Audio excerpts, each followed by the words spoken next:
Fish don't actually make these long-chain omega-3 acids. They're actually just the middlemen. They're the carriers in the middle. They actually come from plants. Phytoplankton is another terminology for marine microalgae. 80 to 90% of our oxygen comes from phytoplankton. It's really the lungs of the planet. We can't live without it. You know, you can't believe that if there wasn't phytoplankton, there'd be no green plants. There'd be no trees. But, you know, this phytoplankton is the flag bearer of chlorophyll, of the color green. I guess a big misconception that many people on plant-based diets still have is that if you eat enough chia, flax, or hemp, you're going to get enough omega-3 in terms of fulfilling a substitute for fish, you know, the longer chain fatty acid form, which we call EPA and DHA. Hemp, chia, and flax, they have a form called ALA. And unfortunately, this form called ALA has very minimal conversion to the longer chain forms we need. Welcome back, legends. Callum here, your vegan nutritionist and host. And today, get ready to dive deep with me and my guest, the amazing Mark Pages. Now, I know I say this a lot, but you're truly in for a treat. We're talking about something that's not only vital to our health, but also to the planet's future: phytoplankton. Yeah, that's right, that nutrient powerhouse from the ocean that most of us haven't even heard of, yet it's packed with essentials that our bodies crave. In this episode, Mark shares his journey, his mission, and the science behind Phytality, his groundbreaking company that's also harnessing the unique power of phytoplankton. We get into what makes it such a rare find in the world of nutrition, and how this tiny microscopic plant could be the key to changing the way we think about omega-3s and sustainable health. But we don't stop there. We're diving into the challenges facing our oceans and the fallout of overfishing on the fish-based omega-3 industry.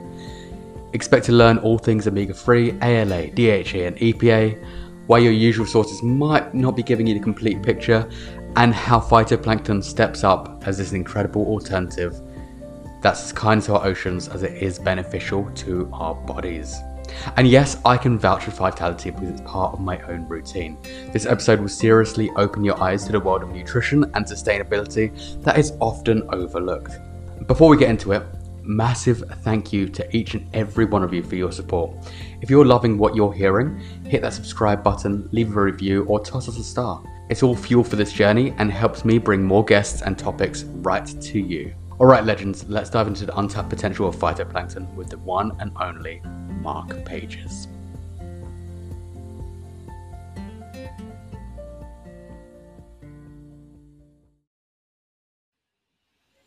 Mark, welcome to the Plant Fueled Podcast. Callum, it's my absolute pleasure to be here today for you and your listeners. Thank you. So I think the last few months after coming across you and coming across Phytality, and since we last spoke as well, I've fallen deep down like a rabbit hole of phytoplankton. I didn't realize it was going to be a giant rabbit hole. I thought, you know, it's this tiny little plant, it's going to give me nutrients. However, that's not the case. There's this whole entire small world that is phytoplankton. And it's just been absolutely fascinating on every level. And I'm glad you're here because I have no idea what I'm speaking about when it comes to it, whereas you're that guy. So before we jump into everything, you know, phytoplankton, who is Mark Pages? Yeah, thanks. So my background, I guess, really started in this space about 15 years ago. I guess I'm a serial entrepreneur. I've been an entrepreneur since my early 20s.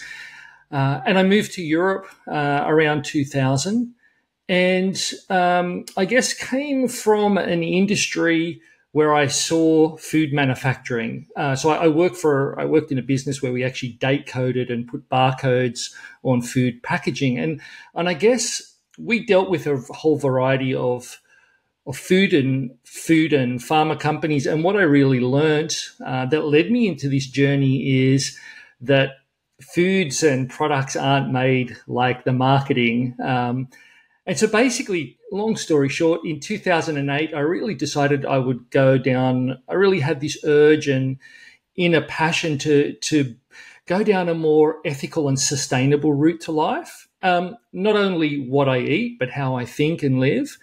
And that really led me on a plant-based journey.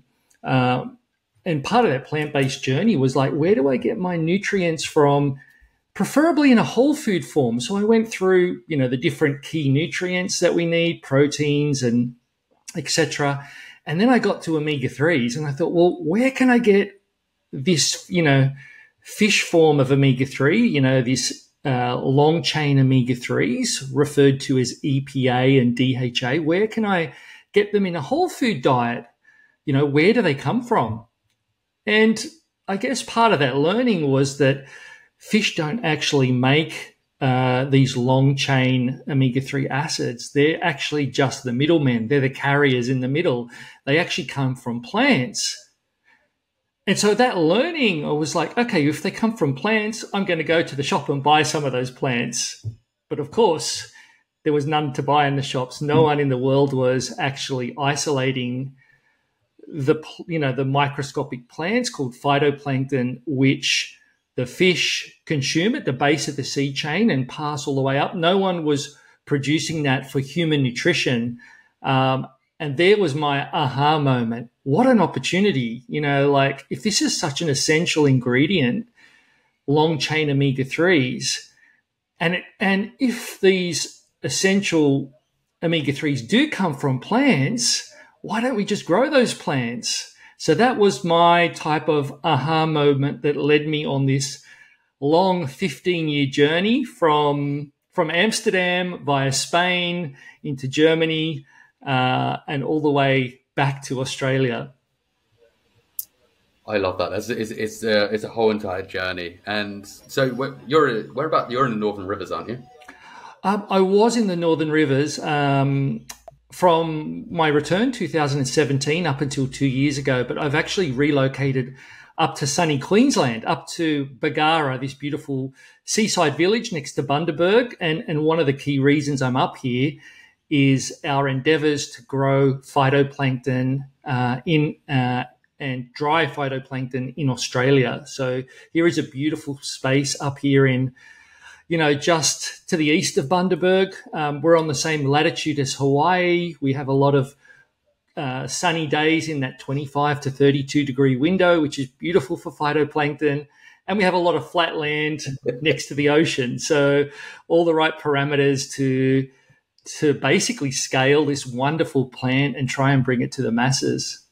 See, that's what I miss about being in Queensland was the heat. Because I'm in New South Wales at the moment. I'm in Sydney, and it's been raining and it's been cold the last 3 months. So you having the heat up there really makes me jealous. Yeah, well, you can be jealous in the winter. I'm not sure if you're jealous in January and February up here, but it's lovely most of the year. Yeah. So I think with phytoplankton. So I've asked a few people if they knew what phytoplankton was. I asked some of my mates, and no one seemed to know what phytoplankton was. Actually, one of my friends was like, "Is that the guy from SpongeBob?" And I'm like, maybe. But, yes, but he's not the only one. So for those who don't know, I feel like we need like a phytoplankton 101 really, just to kind of, give a wide range of what it is to people. Yeah, absolutely. So phytoplankton are really primordial food. They're some of the first single cell plants on the planet. They come from cyanobacteria, which is the first living single cell organism that has grown from the planet. And based on that, they're really what we call primordial food. They're the start of plant-based evolution. And phytoplankton are the first plants to basically synthesize chlorophyll, the first plant to have the color green. So you can imagine if you look out your window or, you're going for a walk and you're looking at all the flora and fauna out there, it's amazing just to think to yourself, these are all descendants of phytoplankton. And so there is about 300,000 different types of phytoplankton in the sea. So there's a lot of marine diversity. And I guess we're just starting to learn about what's in the ocean. I think, to give you some statistics, we've isolated, scientists have isolated probably about 300 to 500 strains DNA sequenced a couple of hundred, but we're only really commercializing approximately 10 to 12 strains of microalgae for human nutrition and a few more for aquaculture. So we're really at the start of the learning process. One thing I would say about phytoplankton, it's really, how can I say, this primordial food is so nutrient diverse because it is the start of the food chain. It's giving us really diverse nutrients in terms of the full protein, the full amino acid profile, a whole suite of minerals, vitamins, and nutrients, and more importantly, the type we grow, long chain omega-3s that are really hard to get, typically for those on a plant-based diet. Yeah, because I think a lot of us fall into very different camps when it comes to trying to get omega-3. You see, obviously, on the omnivorous community, it's very much, we're getting it from fish. And then, you go to like the plant-based community, the vegan community. And I fell into this hole for a while as well. And I think we all do, where we're like, walnuts, chia seeds, hemp seeds, all these different kind of seeds that are going to, give us the best, the best types of omega-3, and it's going to convert. But also, it doesn't overly work that way either. Like, everybody's got different conversion rates. So we're not like, we don't know if we're just going to convert these chia seeds into what we need, or we're just going to be slightly deficient, so maybe going towards an alga oil. But I feel like there's so many different camps when it comes to omega-3, and it's a wild one. Yeah, I guess if we talk about fats and fatty acids, it's a very nuanced topic, and like everything in life, we need to drill down to learn a bit more, because most fats are essentials. Some fats we have too much of in the Western diet, and some fats we need. And so, just to go back onto your comment, I guess a big misconception that many people on a plant-based diet still have is that if you eat enough chia, flax, or hemp, you're going to get enough omega-3 in terms of fulfilling a substitute for fish, the longer chain fatty acid form, which we call EPA and DHA. Now, hemp, chia, and flax, they have a form called ALA. And unfortunately, this form called ALA has very minimal conversion to the longer chain forms we need. And so that conversion rate is between 1% to 2%. So it's very low. And in fact, if you take too much omega-6, because a lot of these seed oils have omega-6 in them, and I'm not saying they're bad, but if your overall daily diet obtains too much omega-6, then we're actually coming into some issues, which I can explain in more detail if you'd like. Yeah, I think that really dives us into that kind of omega-3, omega-6 ratio. And I think so many people are very confused about that, because obviously, like, I think back in the days, if we're looking at like the caveman primordial days, it was like a ratio of 1-on-1, like 1 omega-3, 1 omega-6, and then through the evolution of time and like the foods we eat, I think it's been so deconstructed and put together again with the foods and the refined sugars, the refined carbs that we're now consuming. Well, I think I saw a study the other day. It was like for 1 omega-6, it was like, especially in America, it was 20 like omega-6s to 1 omega-3. I was like, that is insanity. Yeah, so that's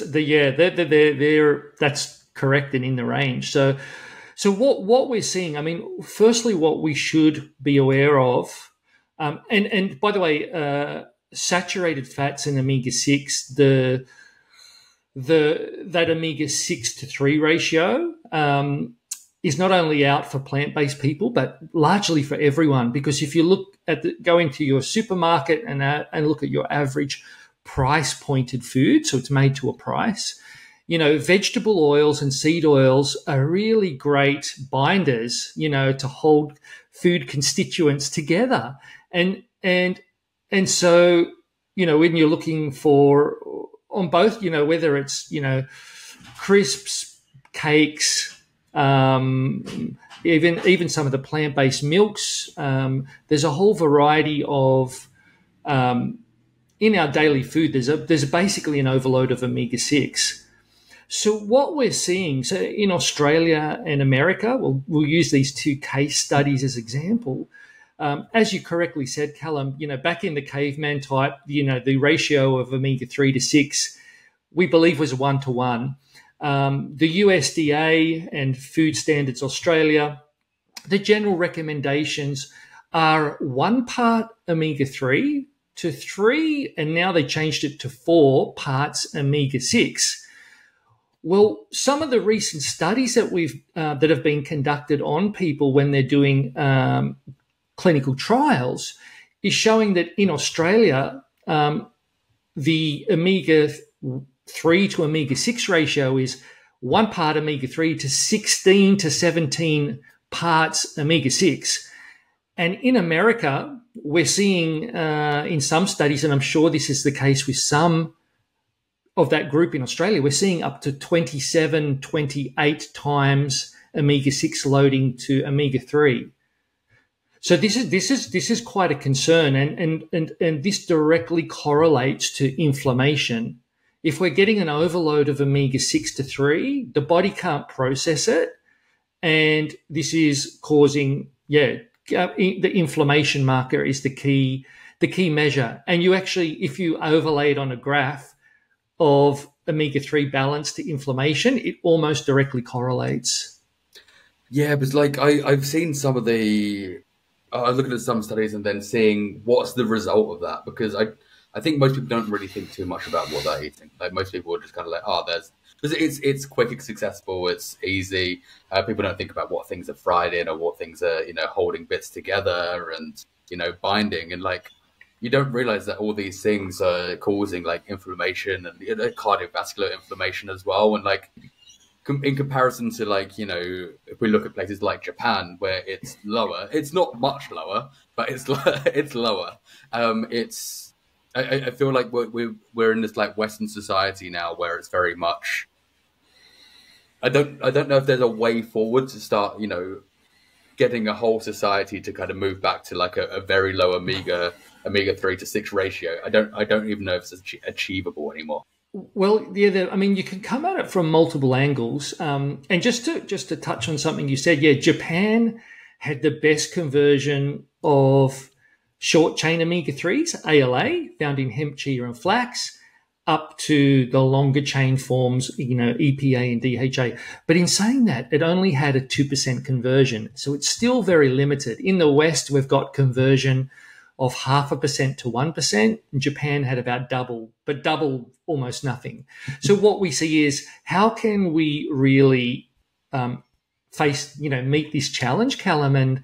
And in direct response to your question, how can we come at this, I call saturated fats, omega-6 inflammation problem? We can come at it a few ways. We can firstly say, let's try and consume whole food, more whole foods, and less highly refined processed foods. So that's one way to start tackling it.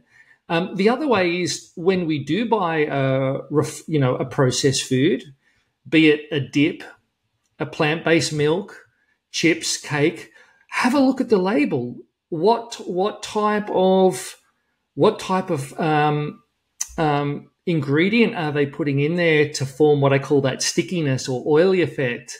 I guess making informed choices. And then the third way to tackle the problem is just to boost your omega-3, EPA and DHA. So what you're doing is, by boosting it, you're bringing that ratio somehow back into play, back to the, 1 part omega-3, 3 to 4 parts omega-6.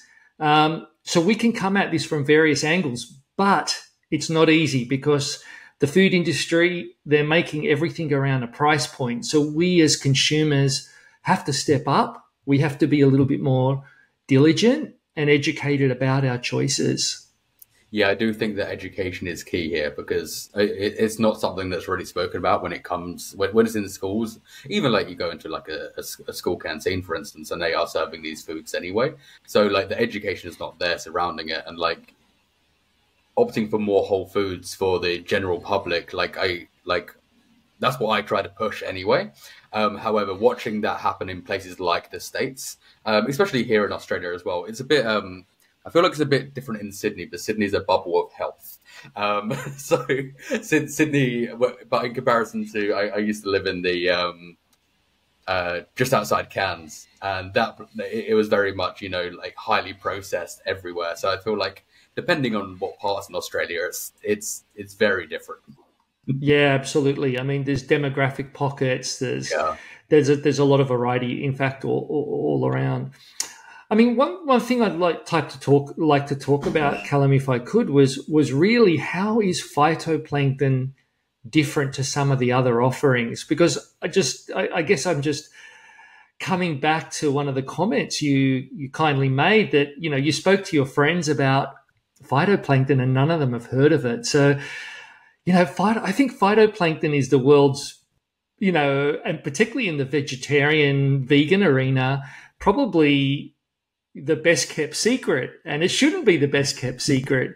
So I guess phytoplankton is another terminology for marine microalgae. And the marine microalgae or phytoplankton that we grow, that Phytality focuses on, is basically a marine microalgae that we've isolated in the Arctic. So it's the food of the krill. Essentially, it's vegan krill oil, but in a whole food form. So not only getting the fatty acids, but also the proteins and the nutrients and the choline. And so the difference between, let's say I'm an everyday vegan and I'm wondering, well, what should I take?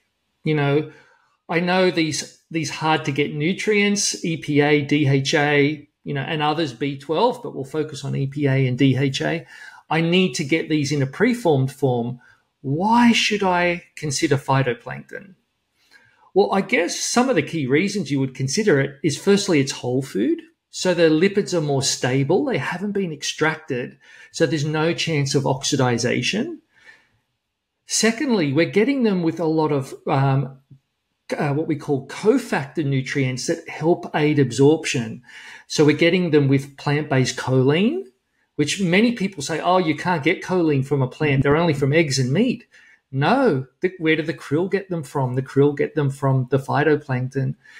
So we have choline, we have a range of micronutrients, including B12 in a mostly active form. And then, of course, we have, our omega-3s, omega-3, 6, 7, and 9. And when we look at the omega-3s in a whole plant form is what we call a polar lipid form. And to keep it simple, a polar lipid form is a type of, it's not a free-flowing like oil, like in a capsule. It's more of a solid, waxy substrate that's connected to the cellulose membrane of the plant. And so it can't be extracted, but it's highly bioavailable because it's water and oil soluble. So when we take a normal extracted omega-3, whether it's from fish or algae, it's only oil soluble. So it's on a triglyceride backing. And so the benefit of taking a whole food is in a number of areas. And, just to reiterate, it's like a whole food multi and omega all in one, cofactors. But the other thing is this bioavailability advantage. So a recent clinical study from the US showed that the absorption of our phytoplankton versus krill was 1.7 times the absorption.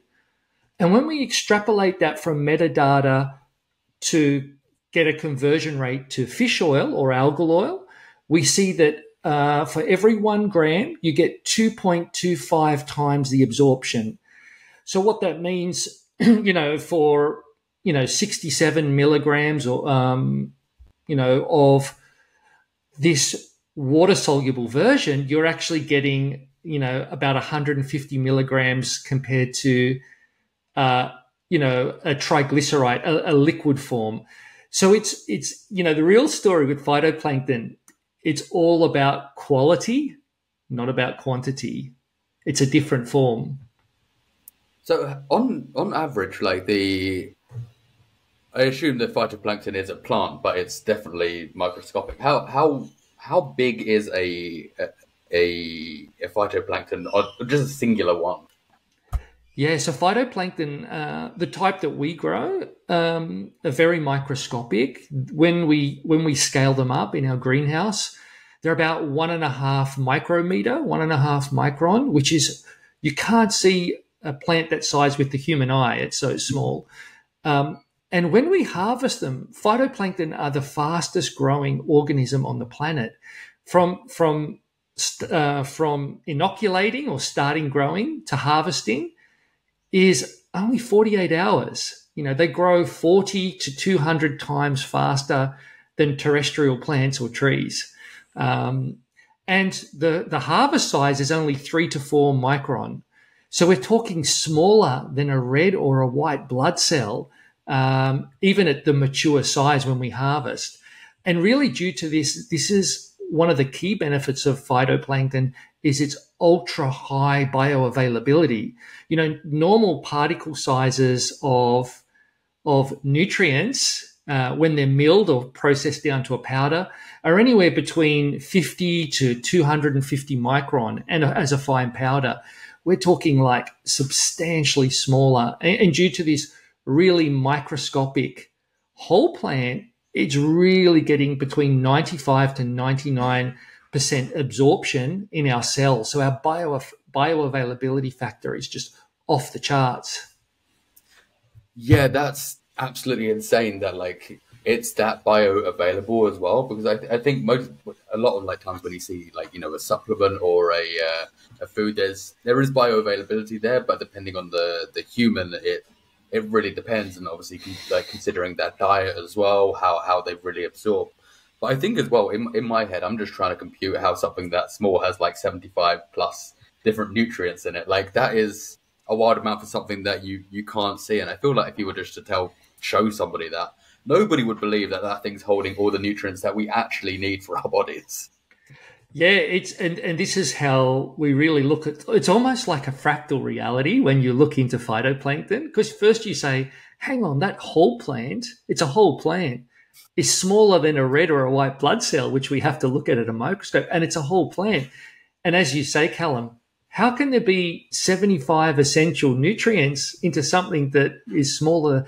So this is really microscopic. And one of the things we're seeing a lot of leading practitioners, one of the things that we're seeing is people that are having a challenge or a problem with their bodies absorbing nutrients. So, I guess practitioners are seeing a whole variety of people that, due to their diet and lifestyle may have a compromised liver, kidney. They may be trying to eat healthy, but they're not absorbing the nutrients out of the food. So one of the protocols we see that leading practitioners are advising now is to use digestive enzymes with phytoplankton. And what you see is if you're looking at the blood on the screen, so you're looking at live blood tests while the person's in clinic. If you dose phytoplankton to them when the person walked into clinic, within an hour to 2 hours, you can see the nutrients being absorbed into the blood all of a sudden. These microscopic nutrients, automatically they're assimilating into the blood, where before there was low absorption. So we can actually see this with advanced technology now. We can see this, almost looking at a flat screen in a clinic. We can see this visible difference. So this is really exciting, and gives people with compromised digestive systems are really an opportunity to get direct absorption, because phytoplankton, we say, it just goes down the superhighway. It's so small it bypasses the liver and the kidney, and it directly is going to your cells. So it's so microscopic. It's really amazing. Yeah, that's the fact that you can see that happen like live within 2 hours is absolutely insane. Like, because there's not many nutrients that you can see working that quick as well, like in comparison.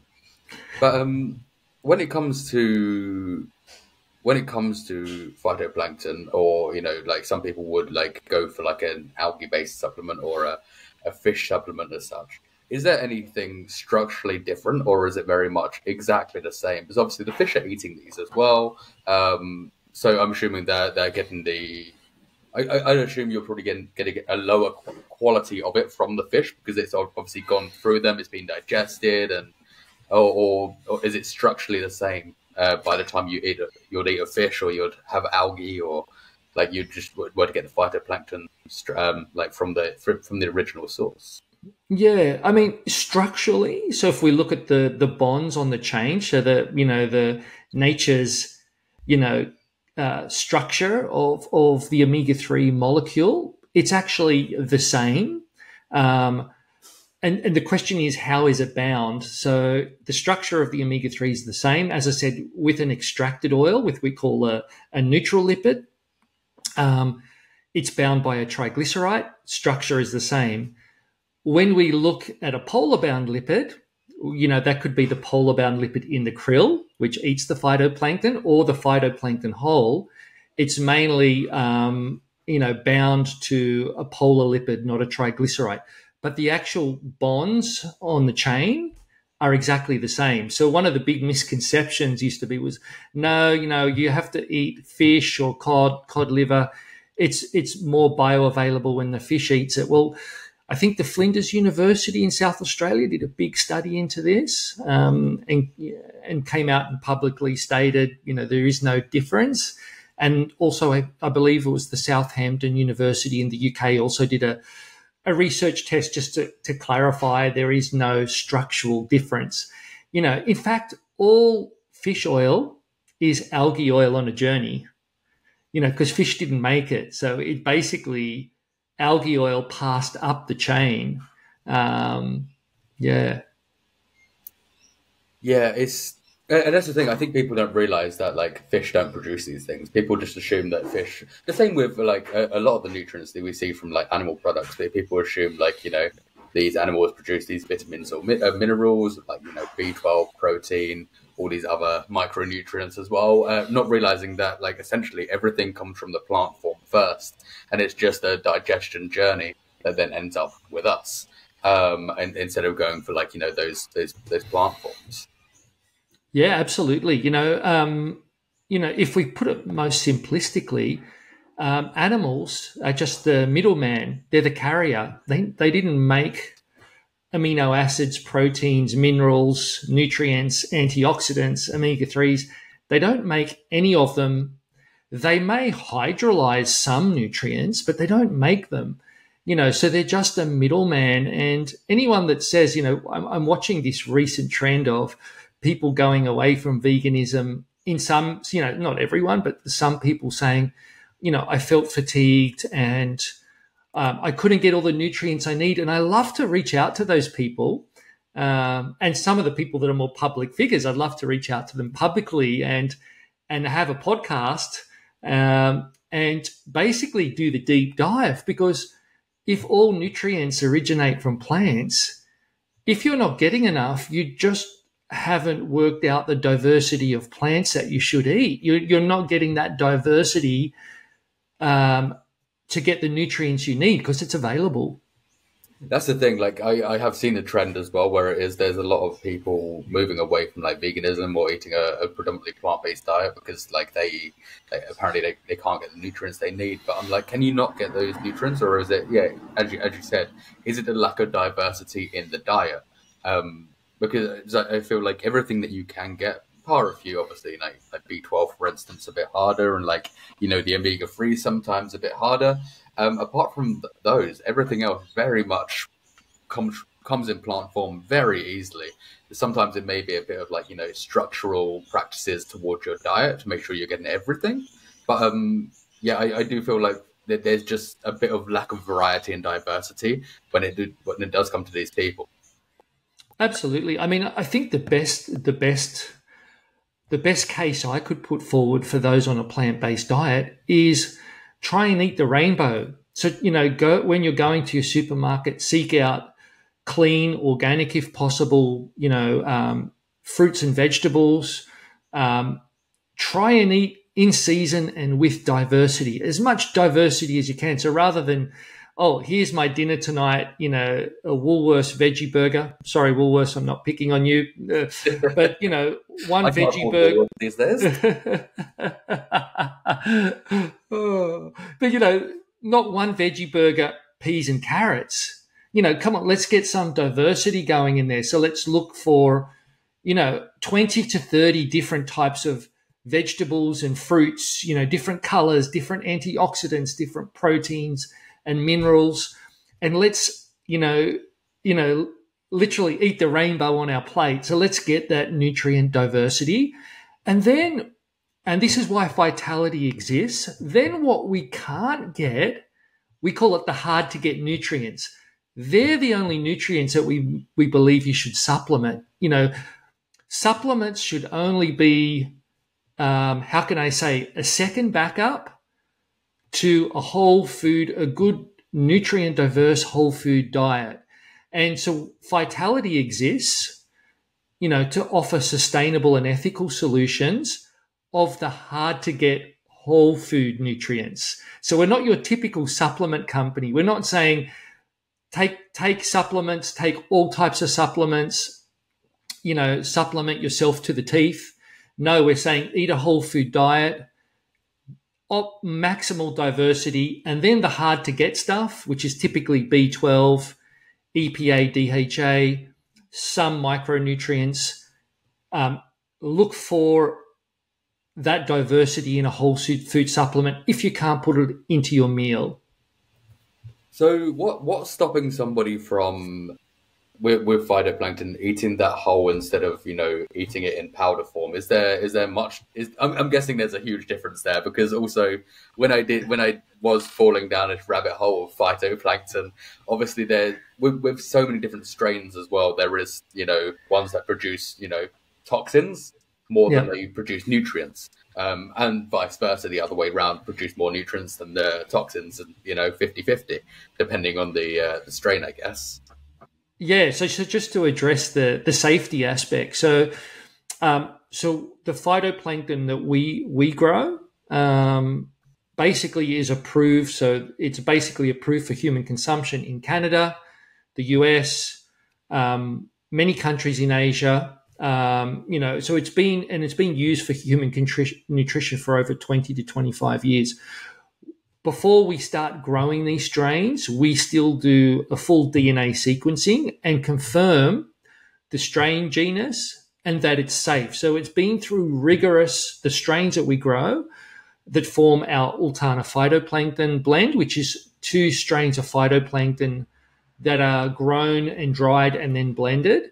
The strains we grow are rigorously approved for human nutrition. So we need to know under any growing protocols that they don't make toxins, because as you correctly said, phytoplankton do everything from the most nutrient dense plants in the world to other strains that that can create nutrients and switch to toxins, and this is where we have algal blooms in the ocean. So knowing what you're doing and and having very strict growing parameters is very important. We have 15 years of experience doing this. We just didn't show up yesterday. So I guess when we're looking, Callum, at your second part of your question there, so phytoplankton is a whole food, even as a whole microscopic. It's just a microscopic one. And yes, you could put it into dishes. You could add it to your plate of food. But what we have to be really aware of is that phytoplankton doesn't like heat, and omega-3, long-chain omega-3s don't like heat. What happens if you expose them to too much heat? They oxidize. You basically neutralize the health benefit and you oxidize the lipid form. So some things you can do, adding that whole food phytoplankton into your meal rather than having it as a supplement, is you could use it as a sprinkle. There's some ideas we have around phytoplankton and herb salt together as more of a, how can I say, a salty sprinkle over your meal. The other thing is to make low temperature sauces. And this is one of the great things they're doing in really 5-star culinary restaurants in London and Spain. They're actually making a plant-based like meat substitute, jackfruit or some other options, and they're getting the fish flavor out of the sauce. So they're actually making a simmer sauce just in that 30 to 50 degree temperature, so not heating it over 60 degrees, and getting this beautiful green sauce, and you're getting exactly the taste of the fish, because fish smell fishy because of the omega-3 they get from phytoplankton. So again, you don't have to substitute that fish sensory perspective when you go plant-based. Fish are fishy smell because of the omega-3s they get from phytoplankton.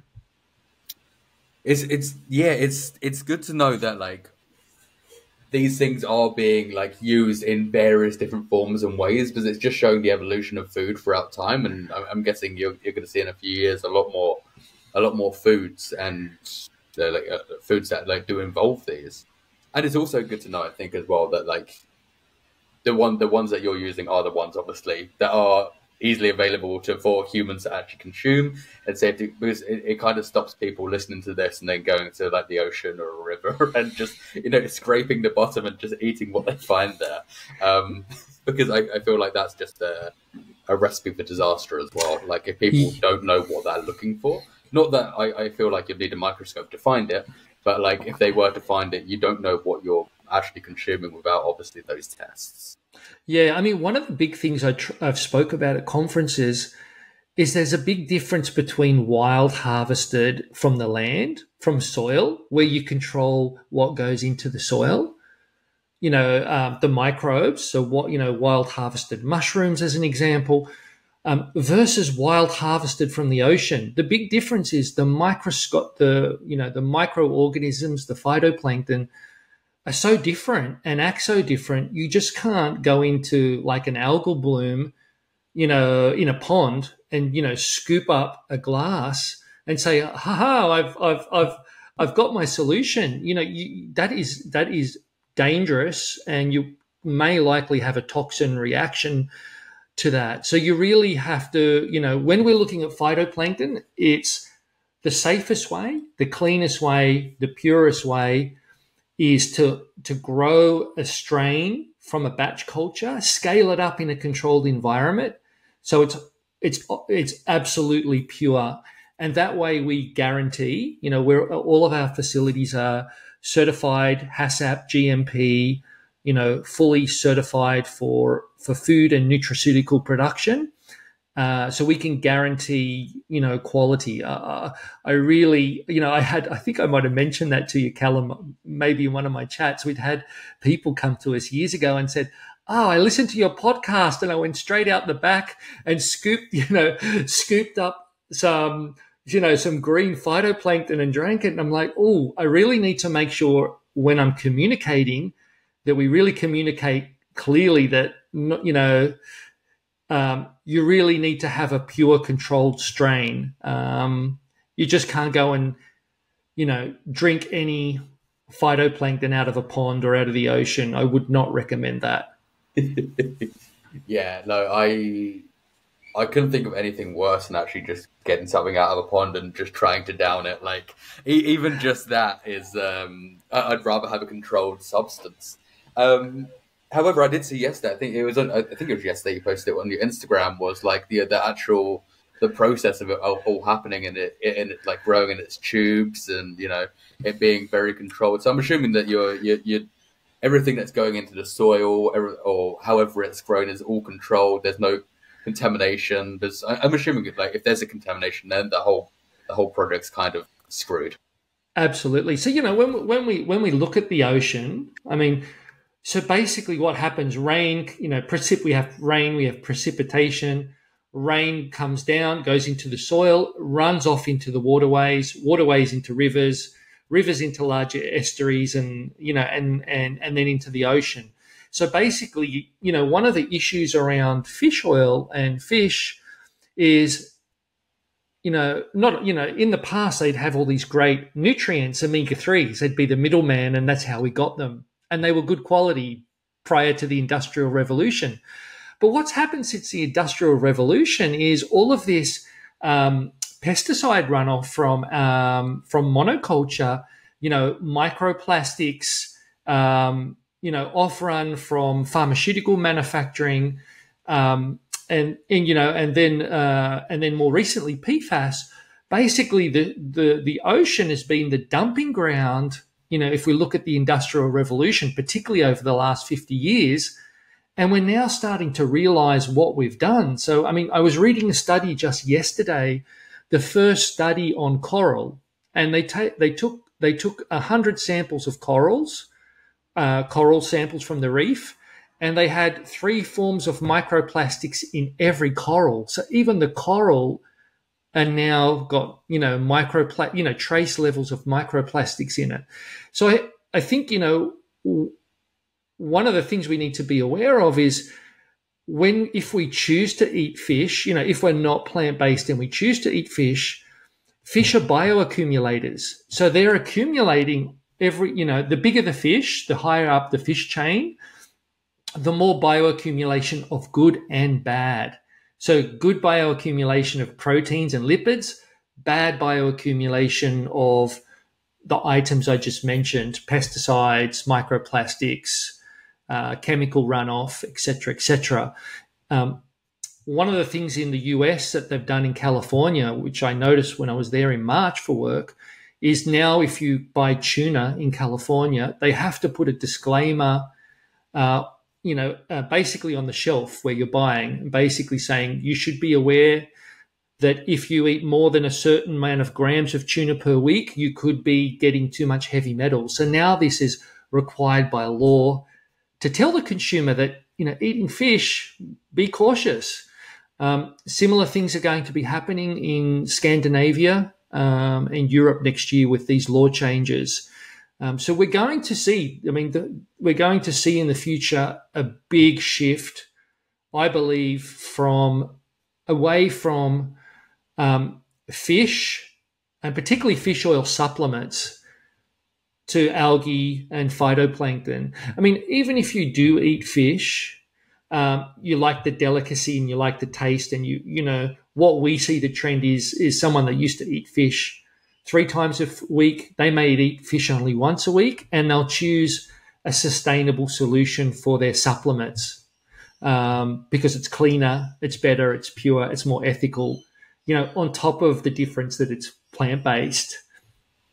Yeah, I think as well, so with what you just said as well, obviously the supplementation of fish oils. I think it's last time we spoke, you mentioned that obviously the Peruvian anchovy, where most of the supplements come from that fish, is near enough extinct, or that the population has declined so much. And I feel when that happens, there's going to be a giant there's going to have to be a giant shift, because it's going to be, well, one, if you are able to get a supplement, still it's going to be expensive, and obviously if you can't afford that, then you're going to have to go somewhere else for that supplementation. Yeah, absolutely. Yeah, just the statistic for the listeners. Last season, the Peruvian anchovy supplies approximately 80% of the global fish oil supplement market for EPA and DHA omega-3s. This is the 3rd biggest supplement in the world, in the Western world, after vitamin C and magnesium. So it's a huge billion-dollar industry. What happened in Peru is that they went out to try and catch. They have 2 seasons where they do 2 harvests of fish.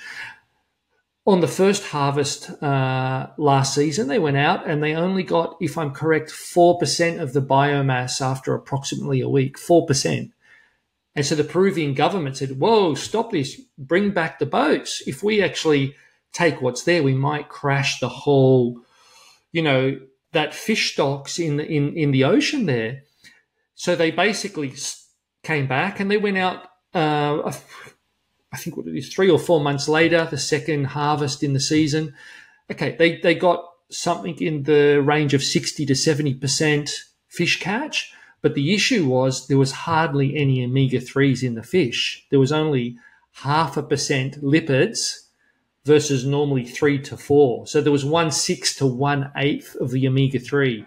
What does that mean? The whole oil available for fish oil supplements is down 85%. So only 15% of the global availability coming into fish oil processors is available this year. So there's a real, the issue isn't some utopian story in the future. The issue is actually now, and you can see if you go into your health food store or supplement store, you can see that fish oil prices are starting to go up dramatically because the supply is running out, and they will go up more. So people are naturally going to come across to plant-based solutions because they're getting cheaper. As we scale them, they're becoming cheaper. So phytoplankton and algae is the future. When obviously the fish runs out, or the omega-3 runs out, because it's very much is going to be expensive, people are going to look for those other options. And when there's other options that are more bioavailable and at the same time have so many other nutrients as well within, it's basically you're getting more for your more bang for your buck. Like you're not only just getting your omega-3s, you're getting like 75 plus other nutrients. You're getting your B12, and I feel like that's something people should be looking at anyway. It's like an all-in-one kind of mixture of everything that we need. Yeah, absolutely. I mean, my recommendation, if you're looking to take the cleanest, most bioavailable, what I call complete omega-3 solution, is to actually take our phytoplankton, whether that's in a capsule or a powder, or our phytoplankton super greens that has 1 gram of phytoplankton in a greens blend that has a nice pineapple vanilla flavor. One of those 3 solutions, and to take our clean omega. So our phytoplankton is mainly EPA. It has EPA and DHA, but it is majority EPA. And that's why we have our clean omega range. So our clean omega range is a high purity water enzyme extracted DHA oil. And we're the first in the world to grow it in an organic fashion. And basically what we do is we have a unique technique for removing the saturated fats, the bad fats that we discussed, that also give the fishy taste and smell. So my recommendation, rather than taking, the full dose of phytoplankton or the full dose of clean omega, our big marketing strategy going forward is take these in combination. I have one of the questions people say is, well, why take them in combination? Why don't you put them all into one product? Well, they're different strains. And one of the things from a recent study in the US that showed is if you take phytoplankton with its polar lipids and you take a DHA liquid, a triglyceride algal oil, or a fish oil, by the way, together, you actually get 25% more DHA crossing the blood-brain barrier. And why so? It's because basically the polar lipid acts as a carrier for the DHA triglyceride oil. So taking them in one in a whole food form, which is the carrier, and other in a triglyceride form, actually they're working together. It's actually taking the DHA to the brain, and that's where we need it. Yeah, I think that's also an important like knowledge, is the fact that we do need it, and like it's one of these things that people sometimes will skip out on. Is not knowing why they need it and like how crucial it is to our bodies, and very very much it is the brain, it is the nervous system that we need these things for. Yeah, I mean the most simplistic way to talk about EPA and DHA and their benefits is we say EPA is below the neck. So EPA is for heart, anti-inflammatory, and joints. And DHA is above the neck. So DHA is for brain development, neuroelasticity, cognitive capacity, and supports eye health as well. So we need these different forms of omega-3. And the safest way to do it is to take a preformed EPA and DHA to know you're getting some. So what's the difference between someone taking this and what was the other two that were very mainstream a few years ago, which was chlorophyll and chlorella. That's the one. Yeah, so chlorophyll. Normally, I think one of the questions we most get asked is, what's the difference between your phytoplankton and spirulina or chlorella? Yeah, spirulina's the one I was thinking of in my head. Yeah, lovely. Yeah, so that's in our top of our FAQ list. Those are both great products, but they're both from what we call a low salt pH environment where they're isolated. So they're typically isolated in rivers and estuaries. They're not more of a marine algae, and they don't have, whilst they have a great chlorophyll content, they have a good diversity of amino acids and nutrients. They don't have the hard to get nutrients for a person on a plant-based diet. They contribute well. I recommend them, but they don't give you the hard to get stuff. And again, this is why Phytality exists. Phytality exists to give people on a plant-based diet or people that want to go more sustainable and eat less fish the hard to get nutrients, your long chain omega-3s, EPA, DHA, and an absorbable form of B12. And chlorella and spirulina do not have those hard to get nutrients. Mm. Yeah, it's one of those things that I think they fell into that kind of superfood side for a bit. And I feel like I'm very hit and miss with the word superfood because I feel like it's been very used and abused in the last, I'd say 10 years. Everything from like kale and everything just became a superfood at one point, and then it's very much like, how do we distinguish what's actually a superfood? Whereas I would consider phytoplankton a superfood mainly because of what it holds in comparison to kale, for instance, it holds a lot but not enough. Yeah, phytoplankton is a genuine. How do we make superfoods real again? A genuine superfood. Well, words can be used by marketeers for good and for evil, I say. But if we're going to be, hand on heart, what is a genuine superfood? Phytoplankton falls into that category. We're talking at the start of plant-based life. Some of the first single-cell plants. These plants are like, think of the human and, we've just arrived on Earth at 2 minutes to midnight, and it's 1 minute to midnight still.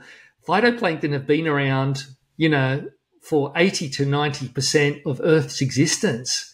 And we've been around for, a small drop of time, So these primordial plants were around before the dinosaurs. These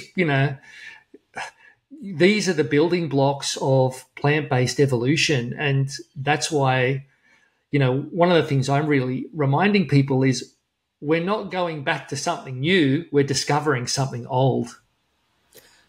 I think, yeah, like when you put it like that, when we are just discovering something old, that very much is it. And I think as well, like, it's also the base of like the food chain, and also with the sea being like the lungs of the earth as well. Because a lot of people assume it's like rainforests, but it's very much the sea. And what's at the bottom of the sea is these. So I'm assuming they have a lot to do with the air we breathe and the oxygen we have. Yeah, absolutely. So phytoplankton.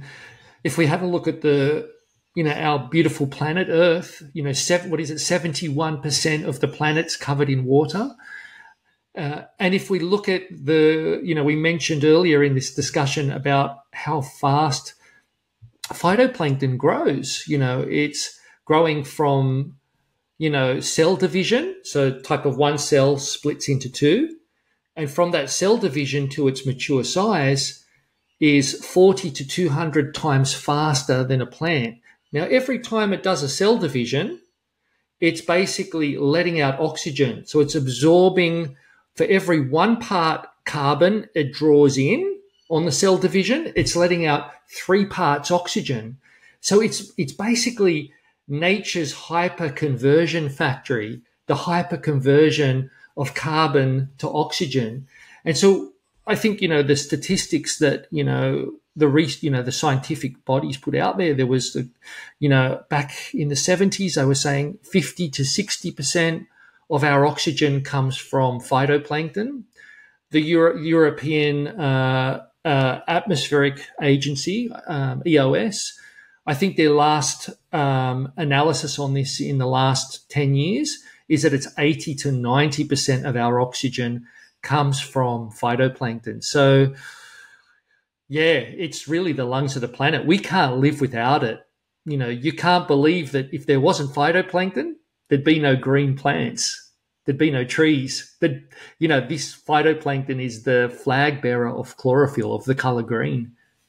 That's insanity. That like this small microscopic thing is basically keeping near enough everybody alive. It's absolutely insane. But obviously with that as well, that's like the krill's main source of nutrients. And obviously I know krill oil kind of took off for a while, and then kind of it got pushed back again, and people aren't really taking it as much. But the fact is that you're not taking the krill as food. You've just kind of isolated it. You're not harvesting it and taking away food, which would then obviously play with the whole entire ecosystem. You've just kind of taken a small amount and you're growing it. Yeah, absolutely. We do get the odd comment on our website. We just recently did a campaign with Sea Shepherd. Sea Shepherd are doing some amazing work, and one of their main core projects is called Arctic Defense.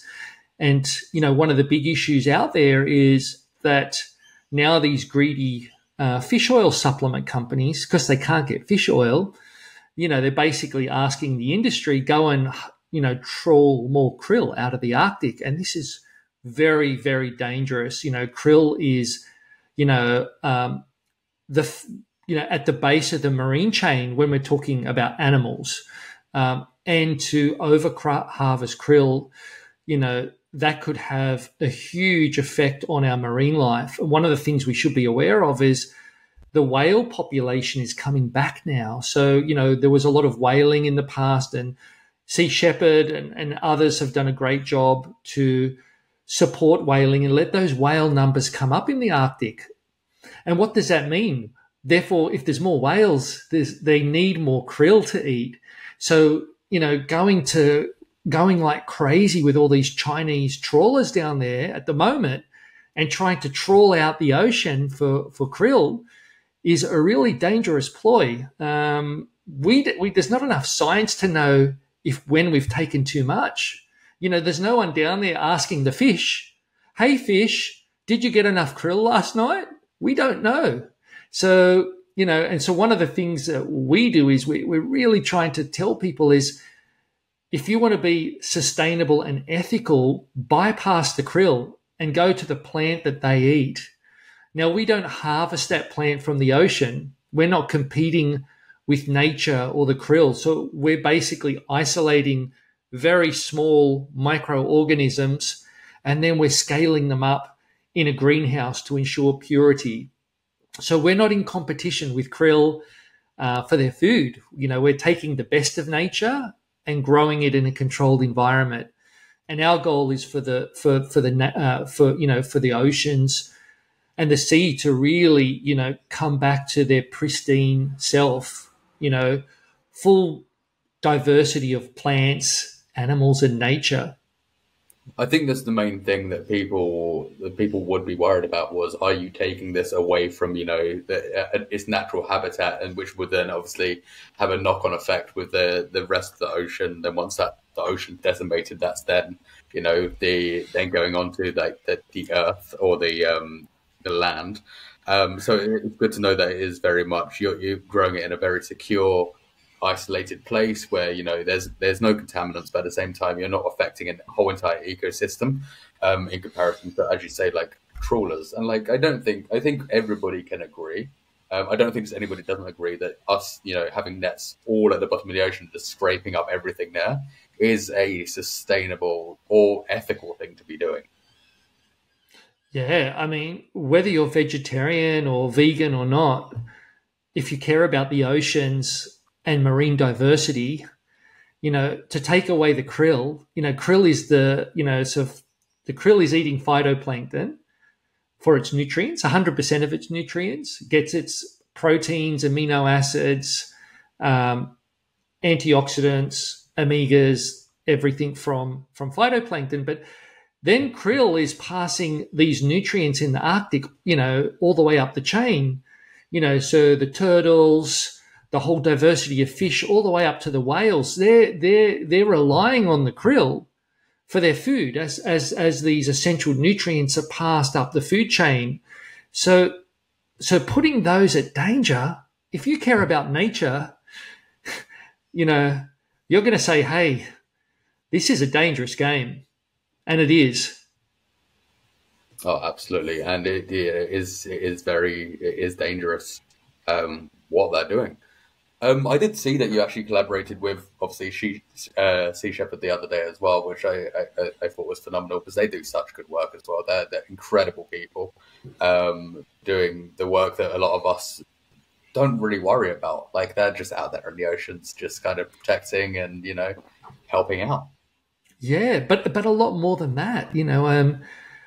Over the years, I've come to learn what they do. It's not only these core projects that are protecting the oceans, but when we've had flooding or when there's been issues around floods and that, they've came in and really supported projects on the ground. And I think the good thing is now they're getting the respect from the government that they never used to get. They were seen as some hippie organization, but they're really doing good things, and they're doing good things. They're coming in and doing good things, where it's now visible that, hey, these guys are really caring, and they care about, our oceans, our biodiversity.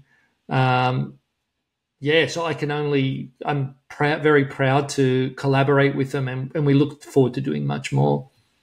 Yeah, I do think they're more in the mainstream now, so more people know of them, more people can see what they're doing, and obviously there's a whole controversy at the moment after they arrested Captain Paul Watson, which is insanity.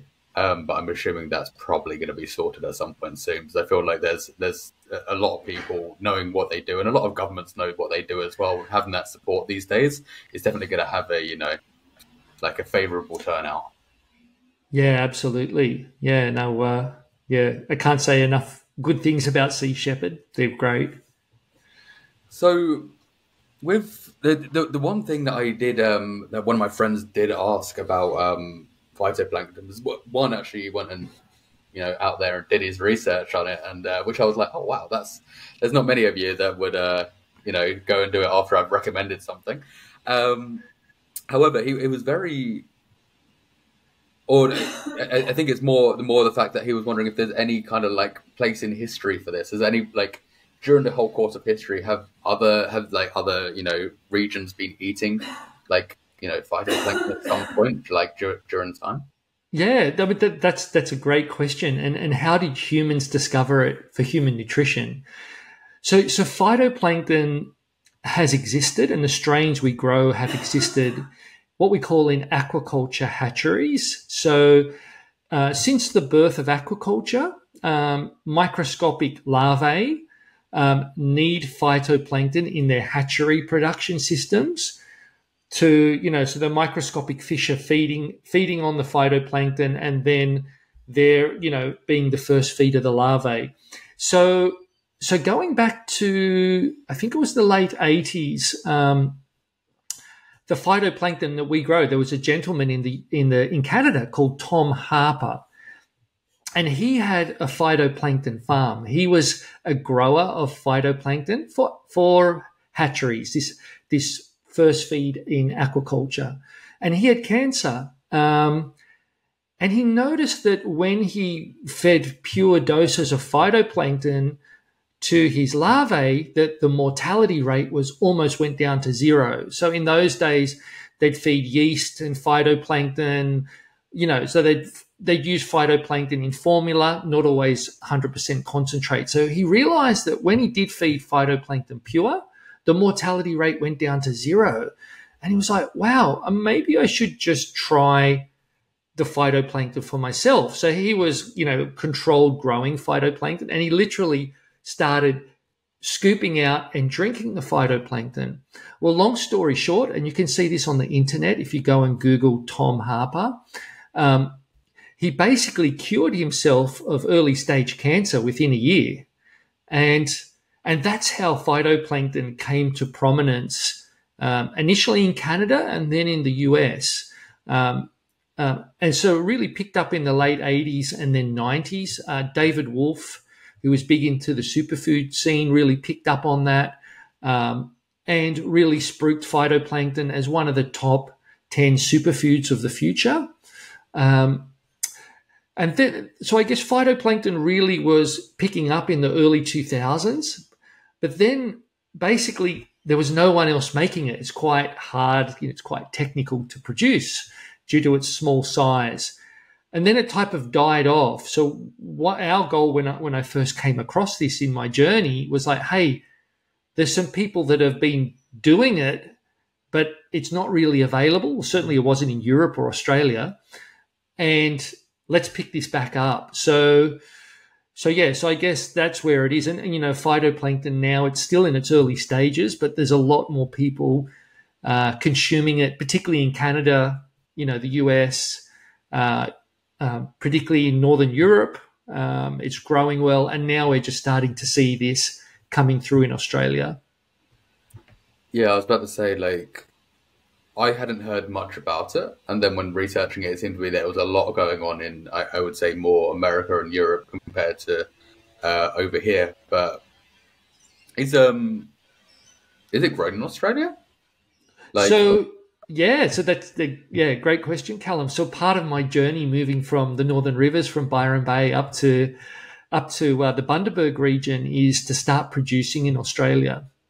And so our goal is to be the first producer. Well, we are the first producer up here in sunny Queensland, and we've started producing this year. So as of recently, our batches of phytoplankton are now 50% Australian grown.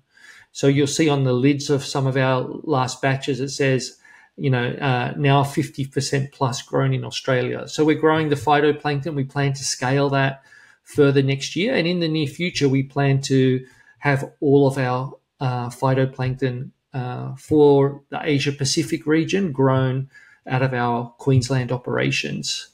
That's what prompted that question, was more the fact that I was looking at the back of the packet earlier, and it said 50% Australian ingredients. And I know, to be fair, most of the when you go around the supermarket in Australia, everything has something Australian ingredients on it.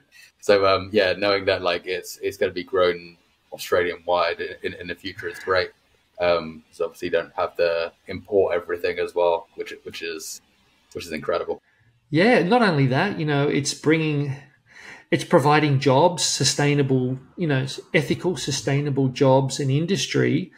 And one of the great things, it doesn't require hardly any fresh water. So it grows off filtrated seawater. So it's not competing with standard crops. Standard crops require rainwater, to basically grow, where our phytoplankton requires salt water. So by being close to the ocean, I would say 97% of our water is filtrated ocean water, that's filtrated and UV treated, so it's clean clean and ready for use, just with nutrients.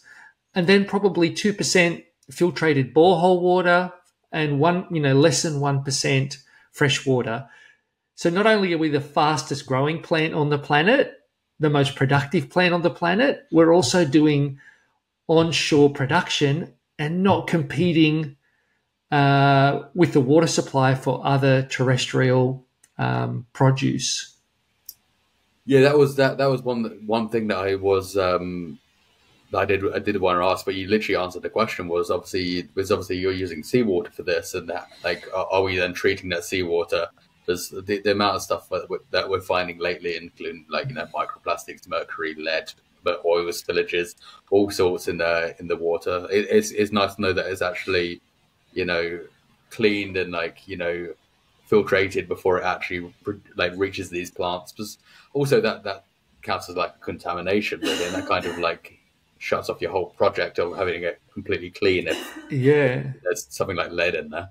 Yeah, absolutely. So yeah, we have 3 stages. We have a UV filtration stage, then we have cross-membrane filtration, very technical terms, but they basically filtrate down to minute particle sizes. So and then after that, it comes into a holding tank area where we test the water. So before that water is used in production, it's basically rigorously tested. It basically goes through 3 gates. So it's really clean, just with micronutrients and salts. And then after we grow, what we do is we basically recycle the water. So we send it back to a recycling tank when we harvest, send it back to the filtration stage again, and then reuse the water. So really sustainable.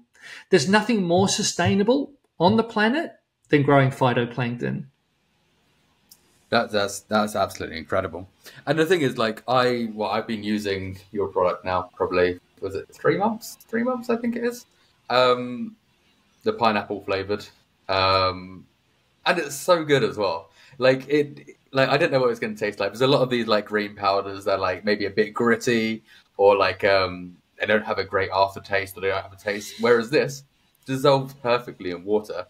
And also tastes amazing because you've got that nice pineapple flavor to it as well, and it doesn't feel like some of these green kind of drinks that you drink, whereas it tastes like the color you're talking about. It's a great combination, and I don't know what it says about my nutrition as a nutritionist, but I feel incredible afterwards. Yeah, well, you're really getting those micronutrients going, getting the majority of them, getting directly to your blood. So a lot of friends of mine, they love having the phytoplankton in the morning, and then they'll have some after lunch as a bit of a pick-me-up, because they're really getting, how can I say, an energy boost from it because it's so bioavailable. They're getting this nutrient hit. So yeah, and I guess the reason we made that lovely phytoplankton super greens formula with the pineapple vanilla flavor is, whilst there's a bundle of people out there that prefer to take capsules or raw form, the majority of people out there would like, a nice experience. And I think we've really worked hard to get natural flavors, natural extracts, and just get that right flavor profile that works well with the phytoplankton. And as you said, it stirs in really nice because it's so microscopic. It's not gritty, so it's really smooth rather than, like drinking, half a cup of sand. Yeah, that's the issue that I've had in the past with a few different green powders, is the fact that it just sits at the bottom, and then by the time you've just got this little cup of basically powder, which you just have to kind of like somehow get inside you from the bottom without adding more water, whereas this just is perfectly blended, which is great. And I feel like it's now part of my daily routine. It's become part of my everyday. Yeah, fantastic, Callum. I'm happy you're enjoying the benefits, and fantastic. You can really tell the difference. So with obviously the supplements as well, what other things do you do? Because obviously you do have the super green powder, but also you do have various other things on the website and other supplementations. Yeah, I guess our main focus is around vegan omega-3 and whole food nutrition. We're really focused on sustainable plant-based marine nutrition. So our core strategy is primarily around vegan omega-3 from marine phytoplankton and algae. Of course, we've got B12 in there, although I do recommend you always take multiple doses of B12. But, we also have, in addition to the phytoplankton, the Clean Omega range. So the Clean Omega is a water-extracted DHA oil, and that really perfectly supplements the phytoplankton. in getting those ratios of EPA and DHA.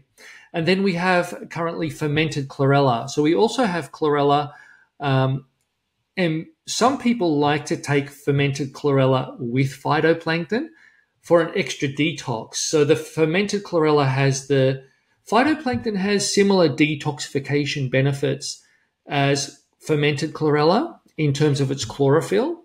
But fermented chlorella is much cheaper to produce. It's a much bigger cell. So when some people say, we'd like to actually take fermented chlorella in a detox program in addition to phytoplankton. And we have some customers that aren't plant-based that just want to alkalize and have that fermented chlorella. So we have fermented chlorella in tablets and capsules as well. We'll be launching some new products early next year. We're planning to come out with a vegan omega-3 gummy, which is sugar-free and has a meaningful dose of DHA. And we're planning to come out with a polar lipid EPA and DHA oil in a capsule as well. So a type of alternative to a phytoplankton, basically an alternative to a phytoplankton and DHA in combination. We're going to try and make it in one product as an alternative. So yeah, I guess what we'd like to do if you're on a plant-based diet or you want to be more sustainable and you ask yourself what's the cleanest and the best whole food solution to vegan omegas, we want to be front of mind as that innovative supplier that's really providing those hard to get nutrients. And I think the one thing that I would like is very much like all these things are very pure as well. It's not over saturated with like different ingredients. It's very basic ingredients. Like you can look at a list on the back and like some companies there's things with like 50 ingredients, where this is very, very little. There's not much going on in there, but it's giving you all the key nutrients that you need. And I think that's the thing, that purity is key in when it comes to supplementation. Yeah, I mean, we're really, we only make things that we would take ourselves as a small business and give to our kids and family and friends. So we're not some corporate business making things for optimal profit. This venture really started around my personal journey. Where can I get whole food omega-3? Where can I get the cleanest, purest, most concentrated EPA and DHA as part of my plant-based diet? So this journey really started with how can I find the best for myself? And now the journey is how can I give the best to my community? That's a beautiful way to start a journey as well, as the fact that like it all came from like your own personal experience, and it is very much extended into the rest of the business. And it's not very much that corporate world where it is let's just make money and let's just kind of make the cheapest thing possible to kind of like sell like to the masses. It is very much coming from a place of like love and passion as well. Yeah, no, absolutely. Our virtues really are around purity, ethics, and sustainability. And the last thing is truth. So, these are virtues we really hold dear to our heart, when we come here every day, to produce and make these products. So where can we find these products? Because obviously we know we can get them in Australia. You do them in the UK as well, don't you? Yeah, that's correct. So they're available in some health food stores in Australia. It's still quite new. So please, if you like to buy or consider our products and want to buy them from a health food store, please go in and ask them. We're distributed via the two biggest health food or health supplement distributors in Australia. So all stores have access to stocking them. The other way you can get them is to go online to phytality.com.au. That's phytality.com.au. And then you can buy our products directly online if you wish to buy online. They're available in Australia, in Singapore. They're available in the UK. They're now available in the Netherlands as of last year. And we're really focused on launching very shortly in the USA and potentially in Canada in the next year. So if you're in the US and Canada, pop us a message and we'll let you know very soon where you can find them in those territories. Amazing. Before we wrap this up, the one question that I ask everybody on this podcast, mainly because my mum wants me to. I stopped for a while and then she made me bring it back. So basically, yourself, you've had a long day, a long busy day at work. You're feeling lazy. You want to cook something nutritious, something quick and easy. What is it?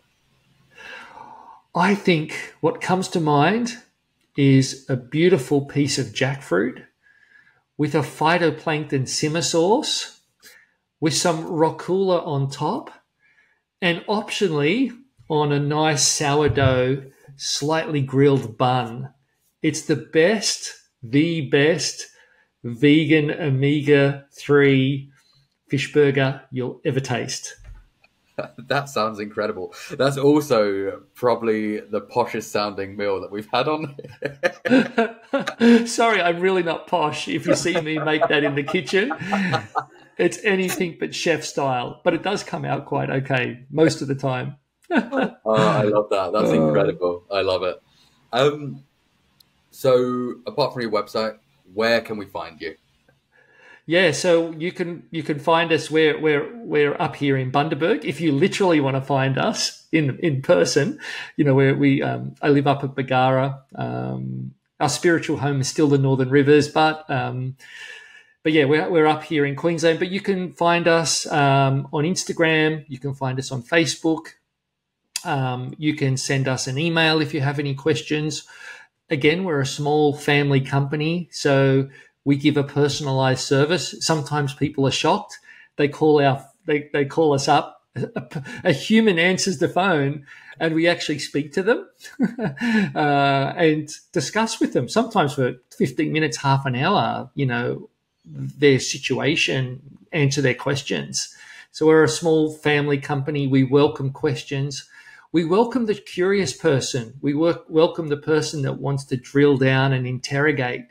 Because interrogating what we do normally leaves a person going away thinking, wow, these guys are really serious and detailed about what they do. So we really encourage the curious and the person that may not be sure about if this is right for them or not. Yeah, please contact us and make an informed choice. And you can find them also at those expos like Brisbane Vegan Expo. That was that 2 weeks ago now? Yeah, we were at Brisbane Vegan Expo in late September. We will be, by the way, at the big vegan market in Melbourne on the 19th and 20th of October. I'm not sure if this show will be out by then. And we will be at the the Adelaide Vegan Festival, exhibiting on the 7th and 8th of December in Adelaide. So if you're in Adelaide or Melbourne, come on down, say hello. Me and my team will be there, and we'd love to say hello and give you some samples and let you try our amazing products. Amazing. Well, Mark, thank you so much for being here. It's been an absolute pleasure. I'm really grateful, Callum, to be on your podcast. I love what you're doing. I've learned a lot from listening to your podcast and some of the great guests you've had on, and I'm really proud, honestly proud, and thankful to sit with you today and to talk with you and educate your followers. Thank you kindly. Well, thank you so much. That means so much. Thanks, Callum.